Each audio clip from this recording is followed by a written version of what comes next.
What's going on, guys? Just finished work. Funny sort of work night tonight. For a bunch of reasons, funny work night in the sense of you guys know what it's like. The sun's just about to stick its head up. Been a long night. I came to work super tired tonight. I came to work having not slept enough. And I thought, oh man, I'm going to be such a zombie here, this. And I was a real zombie. I was doing that struggle town thing that you do. And I had I don't mean for this to be an ad for this product, but I had my first ever Prime. What's his name? Logan Paul's nonsense. Anyway, I saw it there. And I thought, I'll try one. I'll try one. I did not realize how much caffeine's in that thing. 200 milligrams of caffeine, which I think is I think a Red Bull has 80 milligrams of caffeine. Anyway, I had that at about 1 a.m. and my goodness me, I went from zombie to buzzing. To buzzing. And I'm driving home now and I'm like, I know how little sleep I've had in the last 48 hours. I should be really tired. I want to be really tired. I want to be able to sleep when I get home. Anyway, I'm gonna have a hot shower. Might do the trick, but just realized that the camera's just all over the shop. I hope you guys forgive me. But I can't look at that as I'm driving. Anyway, I'm buzzing. You might be able to tell. And honestly, I don't even know. I don't even know.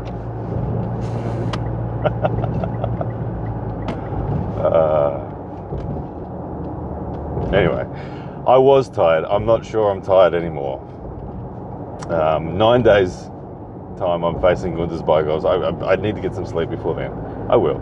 Oh, tonight I had this major blood sugar crash as well. I was like before the Prime, I was super zombie mode, super tired, super just struggling.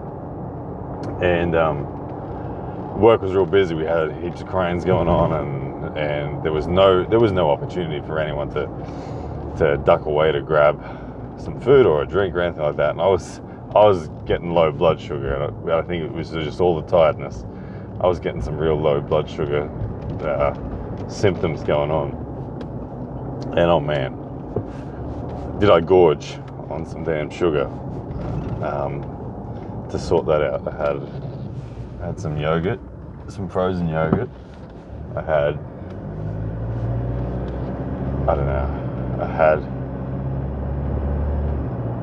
a bunch of soft drinks. The boss on site brought a bunch around, and yeah, had them. I don't even know. Look, I feel like I'm confused right now. I may be coming across as confused. My memory's hazy. But yeah, this is what it's like. I feel good though. It's funny how this happens when. I mean, don't you hate red lights? Damn it! Damn you, red light. It's funny how it happens, and I mean it's the same. We all get this in life. You feel like such a zombie going to work. You think, this is awful, and then when you finish damn work, you're like, I feel good, whatever. And you feel all happy and sparked up and motivated to do stuff. Like right now, there's a part of me that's saying, oh, right, when you get home and the sun's up, because it's going to come up during this drive. If I chat to you guys for the whole drive, which I'm not sure you want me to do, but if I do, I think you're going to start to see the sun poking up. Okay. That gives you an idea of where we're at. The sun does come up pretty early here in Brisbane. So anyway, what was I saying? Why do we get so damn sparked up at the end of work? It's kind of annoying because I want to be tired, I want to sleep, but instead I have this little part of me that's like, go to the gym, I dare you to go to the gym. You should go to the gym, you should go and work out, you should get ready for Gunther's. My son Bradley's going to be here. School holiday starts today. Congratulations to the kids.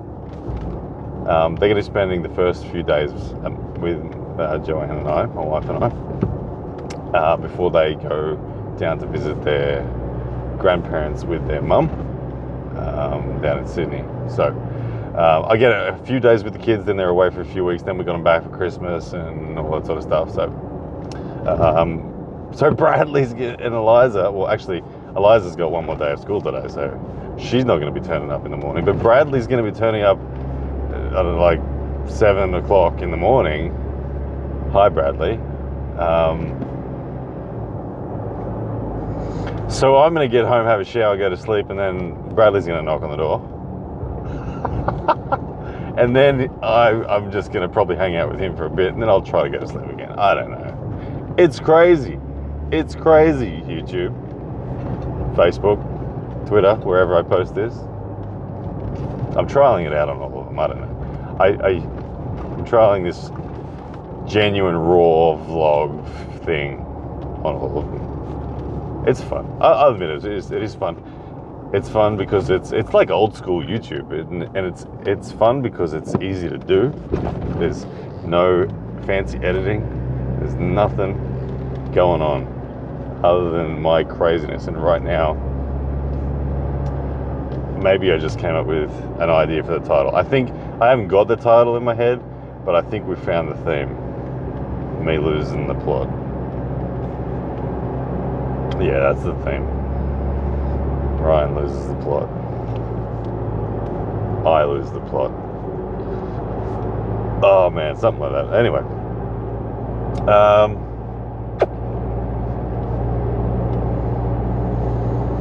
Yeah. So, the challenge for me to keep talking to you on this whole drive home is going to be interesting. I did a workout in my lunch break tonight. I don't know if you saw it on Instagram. In my little break, I was amped up on Prime, and I started doing a workout with a chair. It was a pretty good workout, actually. It was very easy to create something that was very difficult. Wrist rise and pronation in particular were my favorite. I did a little bit of ulnar deviation as well, but wrist rise felt awesome with the chair. It was a perfect amount of resistance to dual wield the legs of the chair and just wrist rise to my heart's content. Yeah. Oh, I got a feel-good story for you tonight. Okay, for this feel-good story, we need to set the scene. The scene is last night at work. Two young fellas, who I don't know who they are, but two young fellas in the city. I didn't know they were young at first. I mean, they look young, but I didn't know their age yet when I first met them. Anyway, a few people stopped me because they recognized me as an arm wrestler in the city. I work on the city corner, right? And on the city corner, a lot of people walk past, and a bunch of kids walk past who recognized me as an arm wrestler. Anyway, I went and had a chat with them, gripped up with them, and it was funny. And it was fun because one of the guys who didn't know I was an arm wrestler, one of the buddies, was proceeding to tell me about the trick to arm wrestling. And he was wanting, and when I heard him say, "Oh, there's a trick to winning arm wrestling," I said, "Oh, awesome, can you show me?" And he didn't know who I was. He didn't know I dedicated myself to arm wrestling. And so he showed me, and it was cool. His thing was just to bend your wrist. That was his trick. And I said, "Oh, show me. Can you bend your wrist?" And I just cheekily stonewalled him and didn't allow him to bend his wrist. And he said, "Oh, it usually works." And it made me laugh. It made me laugh. But anyway, he was a really nice kid. Anyway, he went on his way, and work continued and all that sort of stuff. And anyway, the end of the night came around, and they came back, and he went just as we were packing up. He said, "Hey, can I have $5 if I help pack up?" And I was like, "Oh man, no. We can't let you pack up. It's all good." And I said, "What do you want the $5 for?" And he said, "I just need to buy some food. I just need to eat something. I'm starving." And I said, "You got a bank account?" I said, "I'll transfer you $5. No worries, I can do that." And he said, "No, I don't have a bank account." I said, "You don't have a bank account?" I said, "How old are you?" And he said, 15. And I said, 15? I said, "What are you doing on the street in the city at 4 a.m. at 15? And he said, "Oh, you know." And I said, "Where's home?" And he said, "Marsden." And I said, "Your parents know you out here?" And he said, "Oh, not really." I said, "You should be at home, man." But anyway, let's go get some food. Anyway, so all that happened and played out, and a piece of equipment, a really valuable piece of equipment, was left, not packed up by the work crew, right? And everyone left aside, and this kid picked up the piece of equipment. It was a laser level. Now, if you know what a laser level is, you know that they're valuable pieces of kit. Anyway, so this kid picked up the laser level and come into work the next day, and the big boss, he's not happy because the laser level's been lost, and the laser level appears to have been stolen. Not stolen, but just opportunistically picked up and taken, let's call it, because you're not really stealing it. I don't know, whatever. Anyway, so lots of back and forth with who is to blame and who's accountable and all this kind of stuff for the big loss. I don't know what they're worth, $500 or something like that. And eventually the boss jumps on the cameras and identifies this kid as the culprit for taking the laser level. And then in investigations, he realized, after talking to everyone, we realized, I said, "Oh yeah, that kid was," and I explained the story of who that kid was. And everyone thought, "There's no chance we're getting that back. He's taking it." And anyway, I see the kid again later on in the night, and I thought to myself, now, I'm going to go and ask this kid a couple of questions. And I was optimistic. I thought, this kid was a good kid. He will, and so I went up to him, not knowing at all the outcome, whether he had it, whether he'd sold it, whether he kept it, whatever. And I just went straight up to him and said, "Oh, hey, how you doing, man? Hey, I just wanted to thank you for picking up the laser," because I knew he had. We'd seen it on camera. I said, "Hey, man, I just wanted to thank you for picking up the laser for us. It's the boss's piece of kit, and it's worth a lot of money. I'm really grateful." And he responded straight away with, "Oh, yeah, that's no worries. I gave it to the guys at the work crew on the site down the road because I didn't know what to do with it."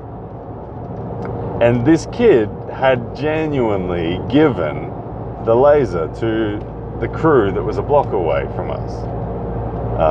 Anyway, we radioed them. Yep, sure enough, confirmed they've got it. They didn't know. They were just holding onto it, waiting for someone to claim it, because the kid didn't know who to say it was or anything. Sure enough, this kid had done the right thing and given a $500 piece of kit back to a responsible adult within the work environment, when he had every opportunity. He had every opportunity to take it, sell it on eBay, whatever, and make him some money. So the boss real happy with that, and super surprised. So when I had that encounter with the boy, I radioed the boss and said, "Hey, we got an update for you on the laser." And so the boy had left at that stage, left the corner where I'm working, and the boss came back down with $100. And it was actually two boys, but one boy was doing most of the talking and was the one who picked it up and took charge of the situation. But there were two boys the whole time. One was 15 and one was 13 that I'd found out the night before. Anyway, the boss comes back down to me and gives me two $50 notes and says, Ryan, when you see these boys again, can you please give them each $50 as a thank you for their integrity and their responsible handling of that piece of equipment. Anyway, so I'm waiting for the rest of the night. The boys eventually pass by again, and I rush over to them and give them the $50. They were tremendously excited and happy and thankful. And it was a really nice moment. I said, thank you so much, boys. Like I said, I hope we can all learn a lot in this lesson, that doing the right thing, doing good, is the best option, always. And we were really proud of them, and we said, I hope this helps your situation, because these boys, they weren't truly homeless. They had a home to go to, but there was obviously a lot of trouble that these boys were in the city over the nights and not at their home. There was obviously a lot. But these boys were super polite, super grateful, and did the right thing. And it was really, honestly, it was really inspiring. So that's my feel-good story for tonight. And as you can see, the sky is starting to turn a lighter shade of blue, as I said it would. And I'm still maybe 15 minutes from home. 10, 12 minutes from home. Something like that. So yeah, people are good. I've always been an optimist that people are good. I'm a faithful man, and I believe that people are good. I believe we've all got a connection to God, and I think God's calling us to be good. And I think that's deep down there for everyone. And when we tap into that, good things happen. It compounds. And God leads us on to the greener pastures, let's call it. Anyway, so I do have to make it all the way home. This has become the challenge for me, and I don't want to, in the spirit of not sounding like a jackass, I don't want to make stuff up. I don't want to talk about anything that I think you want to hear. This is a new philosophy of mine with this style of content, is just to be real and raw and genuine.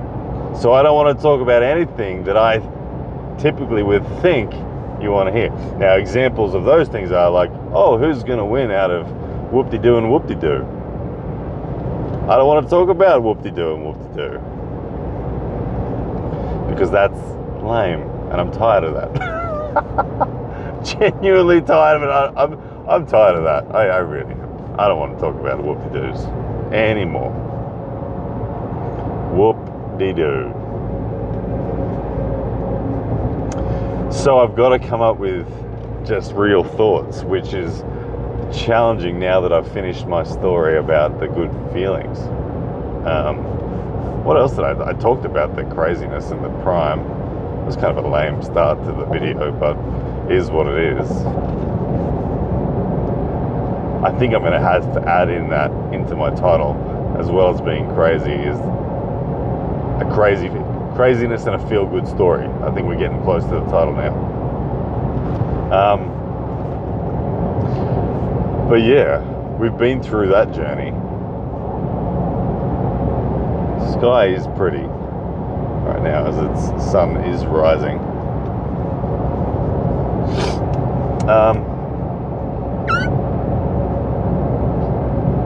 It's terrible. I should slow down. I'm going to get a speeding fine doing 115 and 100. Know what it means? I'll go to cruise control. Hi Mum, if you're watching. I'm being responsible, don't worry. So,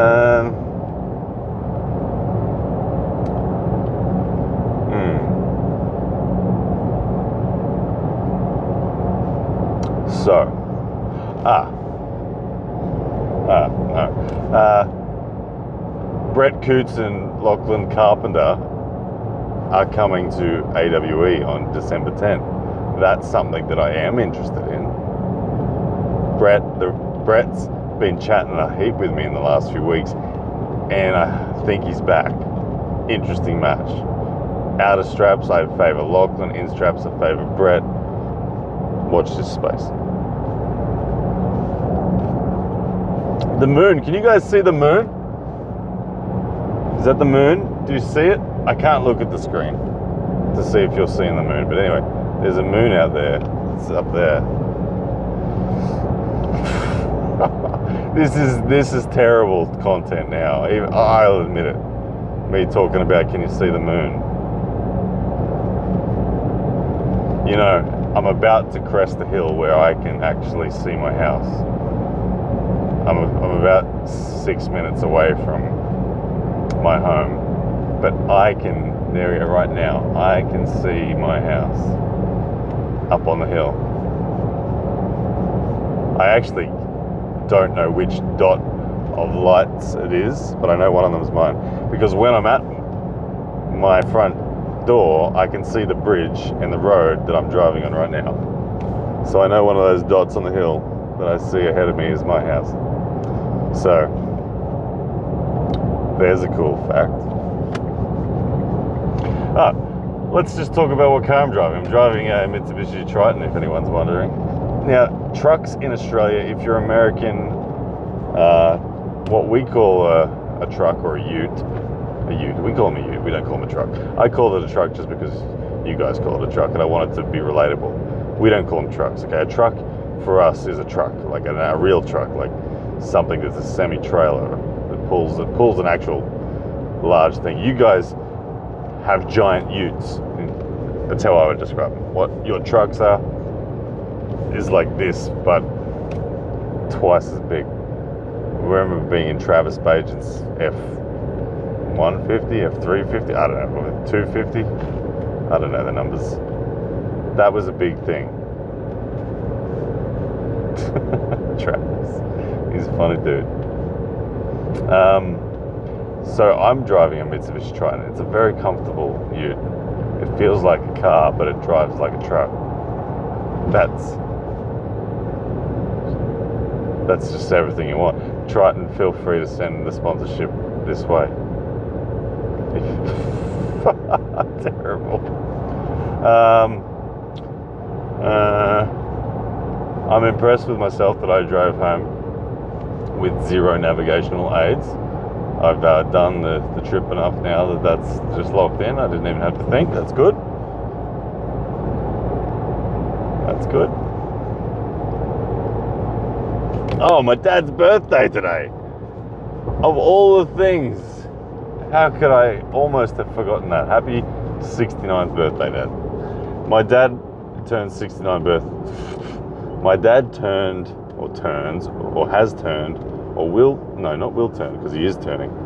My dad is 69 today, and my dad will say today that next year I'm turning 71. He loves to do that. It's his favorite thing. He's on his birthday to say that. And you might scratch your head. You just turned 69, but he'll say next year I'm turning 71. And he likes to get technical. He likes to get his lawyer book out and say, well, in a year's time, he'll be 70. So he'll be turning 71 next year. It's just his little dad joke that he does every year. So anyway, happy birthday, Dad. Love you. Almost home, guys. Almost home. Just maybe 3 minutes away. Can you make it? If you've made it this far through the video, you deserve some sort of award. I feel like I could. I wish I could give out an emoji that goes next to your name that says, I sat through Ryan's most ridiculous video. continuous, first time, without failure. I wish I had the data to actually prove that that was true and give you the emoji. Because you guys, the three of you that actually have made it to here, you guys rock. There might be more than three, but I think there deserves to only be three. Because I feel like I have rambled the most ridiculous stuff ever on this drive. Ever. You know, I'm going to tell an embarrassing story on this. Where I'm driving right now, I saw 3 unidentified flying objects about 2 months ago. That said, I know that there's a military base in the direction they were heading, an Air Force base, and it was clearly some form of military aircraft. But they looked super weird, and I couldn't tell what on earth they were, whether they were planes or helicopters or whatever. So to me, they were unidentified. And I always joke about it with my wife, saying, hey, I saw UFOs. And she always laughs at me. There's my gym. Anyone in there? Oh yeah. Couple people. Couple early birds. Catching that worm.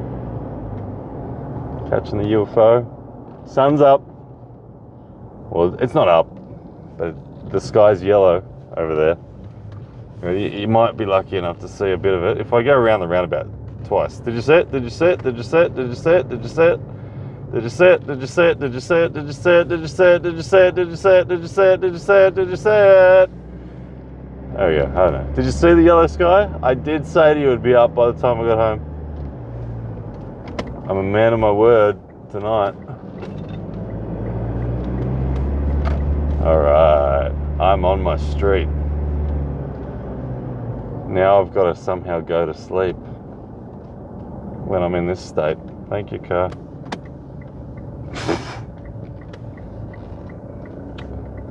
Craziness. Alright. It's time to back up this operation. 27 minutes and 23 seconds of waffle. Okay.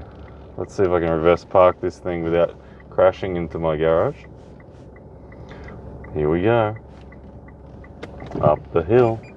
Beep, beep, beep, beep, beep. It's a steep driveway. Beep, beep, beep. Beep, beep, beep. Beep, beep, beep.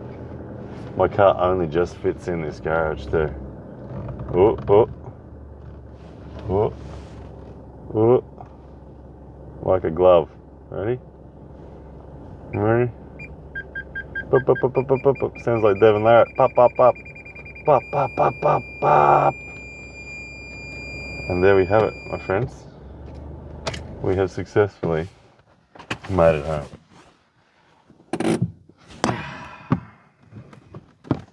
Congratulations for watching this absurd video. Much love to all of you. Bye-bye.